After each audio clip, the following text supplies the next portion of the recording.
are welcoming today Honeybee, who is, I could say, a joyful practitioner. She knows everything about joy, and her laughter is bringing happiness and lots of love to the whole world. If it is, Habibti, thank you. yes, it's. I remember when we met in India, and we spent like 3 hours talking about the whole life, and you really uplifted my spirit with only Oh, talking to you. So oh, today I would love to chat about joy. Yes, love, laughter, great, joy. In great. these times, we all need it, and Oh, isn't that the truth? it is. Yeah. So the question is how we can easily tap into the joyful state of a child. Well, it's such a good question. And I want to kind of go back a little bit Mhm. because just to the personal story that just came up. Um, I was born a very joyful kid and suffered trauma like most of us do very early on, age 3. And from age 3, I wasn't, I never really felt safe to express my emotions, whether they were joyful emotions or Many angry people, emotions or, many people. yeah. So this was kind of something that I had sublimated just for protection. I was too afraid to be super big. And then as life went on, I still tapped into my joy because I'm very connected to this younger part of me that's playful and light. But I also got the question, or I would also get looked at when I wasn't happy. And that was kind of like, it made me also feel like I needed to hide my parts of myself when I wasn't joyful or when I wasn't happy. And the truth is that all of these beautiful parts make up who we are. But what I realized is that I had a challenge in the past being in my joy when other people were suffering. Yes. And that has been kind of a big theme in my life, and something that I've actually had to really understand and work through on a deep level, because there's always going to be things on the planet that are both in their suffering and in their joy. And I have come to this place where I'm very compassionate for people and empathetic when people are moving through a place of suffering. And I also am very aware how important it is to anchor in the light of joy, even amidst someone else who's suffering. So Yes. it doesn't mean that I'm going to put it in their face if somebody's suffering and I'm going to say like, ha ha ha, we need to play and this is fine. And what you're going through is, it's not like that at No. all, but it's about being okay within myself, of being in the joyful place while there's someone else that may be suffering. It's equally as important to hold Mhm. that anchor, or to anchor that in, you know. Absolutely. Yeah. So And I think that now we are tapping into this duality when people are suffering, and we're feeling the need to compassionately suffer with them, but at the same time we would love to experience a bit of joy, a bit of right, happiness, a bit of uplifting energy, because the yeah. more people will be feeling uplifted, the more people will be uplifted by them. Right, right. I'm also aware that for something that kind of triggers me every once in a while is that when people automatically go to joy or go to lighter emotions because it's more palatable for the rest of us. So like this love and light thing. Yes. Yes, love and light is very powerful. This is, I can't say anything. It's a very fast vibration and it's very powerful. But when someone tries to bypass what they're actually going Yes, through by just beautifully. coding love and light, I often wonder like what's underneath that, because at some point whatever that they are coding is going to surface for healing and for to be So loved. yes, you tap into very important thing that I recently was talking to many people about the spiritual bypassing and about love and light without tapping into the really like dark feelings, dark emotions that we suppress. and we don't want to see them. But it's Right. so important to look at them as well. Well, they're just parts of us that need love and the parts that need attention. Yesterday, I had a session with a young man, and we did some relaxing and some breathing, and he tapped into a very scary part for him. And it was anxiety, and it was in the shape of a snake, a cobra. And I said, well, what happens when the anxiety is provoked? And he said, it squeezes me in my stomach. That was the energy he could feel. And they said, well, what happens if you just take a look at the cobra? Like, let's just look into the cobra's eyes. What happens? And he said, as soon as he looked into her eyes, she just relaxed. And this is something that I think is really important for us when we're dealing with the shadow work. I know we're talking about joy, but you can't, the two go together. Yes, And it's like when we have light and something in us that feels heavy or shadowy or dark, or we're afraid of it, it's really all we need to do is just say like, hi, how can I help you? What's your message for me? And usually that shadow part or that trigger will get disarmed and relaxed. And then we can go back into our natural state, which is, in my opinion, joy. That's yeah. our natural. So it's That's like our, the yin and yang. It's like we all a bit of black, a bit of white, and we yeah, cannot say everything is love and light, and we need to be right. joyful, and we need to be always happy because That's we are exhausting. suppressing something. And it's exhausting. I spent a lot of time in that, like faking it, Me too. because yeah, it's more, it's like we said, it's more palatable for other people to be with somebody who's feeling happy or joyful. But it really used to put me into such a predicament, because when I was sad, I couldn't show up as myself. I had Mm-hmm. to show up with like some fake smile and pretend like everything was fine, and that's just not, it doesn't serve anybody, you know. So I'm really very aware of this. The other thing that I want to tell you, I think is interesting. I used to suffer from poor circulation in my hands. My fingertips would get, I just wouldn't get enough blood. And I did this whole process on myself. And what I realized, and then it was backed up, you know, Louise Hay, Yes. Louise Yeah. Hay's Absolutely. work, Yeah. Change Your Body, Change Your Mind, or whatever her Mm-hmm. main book was. I looked at that because I was like, oh, I'm not letting joy circulate in my body. And then I looked, and her affirmation on circulation is about joy. Yes. I was Yeah, like, oh, okay. in kinesiology that I studied, Yeah. circulation and triple warmer, they are connected to joy and happiness. Uh-huh. See, So this yeah, makes sense. absolutely. In Chinese medicine, they are connected to joy. Yeah. Yeah. It's such an So interesting thing. how would you say, because of course we need to connect with this dark part, we need to connect with this sadness, how to balance it and not to be overwhelmed and sit in a corner for months and just cry and cry and cry. Sometimes it's Yeah. needed, but not to be overwhelmed with all these feelings, not to be overwhelmed with these emotions.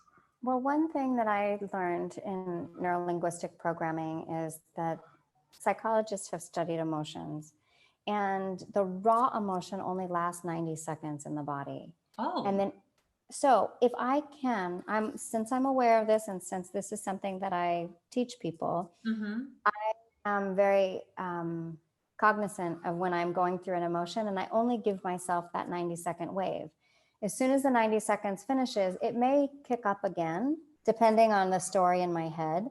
But as soon as I feel an emotion in the body, it usually has a sensation for me, right? Like anger is a flash. It just like, Mm-hmm. and instead of acting out in the anger, I can just sit and be with it for 90 seconds and then trust. I do some breathing and it will transform and it will shift. The thing for me is that I've programmed my brain to be joyful when I experience any emotion that takes me off center, because then I know it's an indicator that I get to come back into center, back into alignment with my soul. Wow.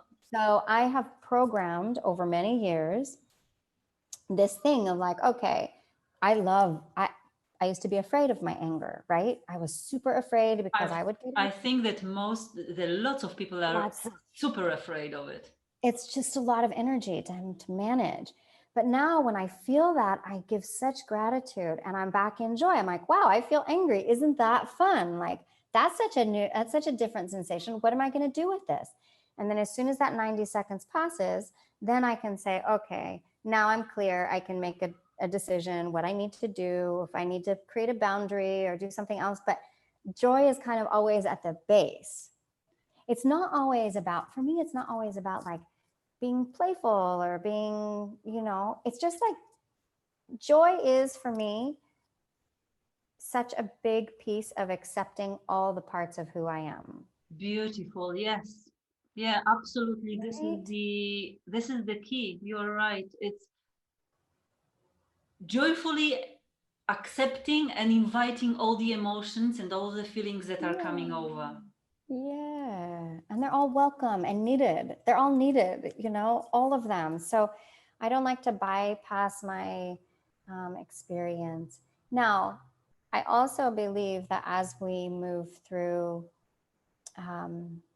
different emotional pieces and we get more comfortable with having the full range of the emotions, we do tend to get lighter. And we do tend to walk lighter upon the earth. And we do tend to raise our vibration so that we're attracting more harmonious experiences, more peaceful experiences, more things that will bring the natural smile to our face, but I just want to be, I want to always remind people like you can't have one without the other. We are living in a duality. That's who we are. That's why we came. So Yeah, I absolutely agree. This 90 seconds and oh welcoming all the emotions. I yeah. think I feel it's really a key. It really light bulb in my head. Yeah, absolutely, absolutely. Right. Yeah, happiness is one, but why we have to avoid anger or sadness and Yeah. it's like hello sadness, what would you like to show me? Maybe there is a reason why I'm sad. Yeah, which is fine, of course. Like, and right now there's so much grief happening on the planet because so much is changing. Many people are losing their lives. Many people are losing their jobs. Many people are losing their homes. There's a lot that's coming up that we need to grieve. But it's like the joy comes in celebrating what we had. So Mhm. the grief connects with joy. Yeah, when you are saying it, for some reason I saw the way how in Mexico they are celebrating the death of the person. Yeah, so beautiful, isn't it? They it's celebrate the Dia de los Muertos, the Day of the Dead. Yeah, and it's not sad. It's full of joy. Full of light and full of joy and full of the honoring of the love that they had. Yeah. Instead of what is not here any longer, but the love that we have. And that's a really good point, because we get to tap into this all the time. It's We are like we we are said, losing natural. every day something, even Yeah. hair in the morning. But Yeah. if you could think of kind of, I don't know, a celebration or something like a ritual that you could just Yeah. help to I'll tell you in one sense that's of joy. the one that okay. I love to do things. I always call these 2 for 1 because I like to do things. I like to cheat a little bit, make the most out of my time. So I met this in Rishikesh. Actually, we were speaking about India earlier. I stumbled upon a workshop in the Sri Vidya lineage, the tantric lineage, which I've been studying for Mhm. about a decade. And I was in this workshop, and this man, he gave us a mantra, but you don't need the mantra to make this work. But every day in the shower, I bless my body and I give thanks and gratitude. And it's a very simple thing. And you're going to shower every day, every other day anyway. So I always like to maximize my time. But he said to us, if you're not blessing your body in the shower, literally you're wasting your time. He was like, there's nothing else you should be doing in the shower. So I start my day and I'm like, I love, and I make up silly songs sometimes. Sometimes I'm just like, this body, I'm so grateful, but I'm tired, whatever. But sometimes I make up playful songs in the shower. The mantra that we use in the lineage is it takes you up through the chakras and it goes down through the chakras. But you can use anything you'd like, just as in the Judeo culture, they call it a mitzvah, which is like a blessing in the water. So I just feel like it's such a nice way to start or to finish your day is giving yourself this blessing. And for me, it really helps me to open up more into my joy. The other thing that I really like to do that I know that my little girl likes to do is she likes to swing. So I always, wherever I am, I know where there's a swing. I know that I can let that movement just kind of get lost in the movement. I won't do anything else but just swing for hours. And that always brings me right into my inner child. So maybe it's a good idea to tap into and to try to remember what was bringing joy when you were a child. Some people it was swinging, for some people was just running around or jumping or anything that reminds you of this Great. little girl, Yeah. little boy. Yeah, it's great. We have a program, it's called the 40-day self-love tour. And in that program, a big part of it is connecting to the inner child and actually having dates with yourself, like creative dates or dirty dates, like getting in the mud and, just letting yourself be a child again. But the act of inviting that child in is probably the most important part, because that child that's probably been traumatized, the psychologists have studied that everyone receives major trauma in their life, whatever their lessons are going to be, before age 7. And so in that age, from 0 to 7, there's so much tenderness that can be, the little one likes to be invited in. The little one likes to be asked, like, come on, let's play together. And the little one will light up and you'll just start to notice the things that make you happy and the things that lift you. But I always ask people to invite their younger self in, because it's such a treat to get to have that kind of integration with yourself, Yeah, That's and really the, what the it's lost about. parts that were lost during the childhood trauma, because I studied a lot of trauma and it's like my hobby, just strange hobby, but to learn and to then inspire people about how to release the trauma. Yeah. And so important, as you said, from 0 to 7, and just connect with this little one, connect and just take care of this little one the way it wasn't connected, Yeah. the way it wasn't Yeah. taken care.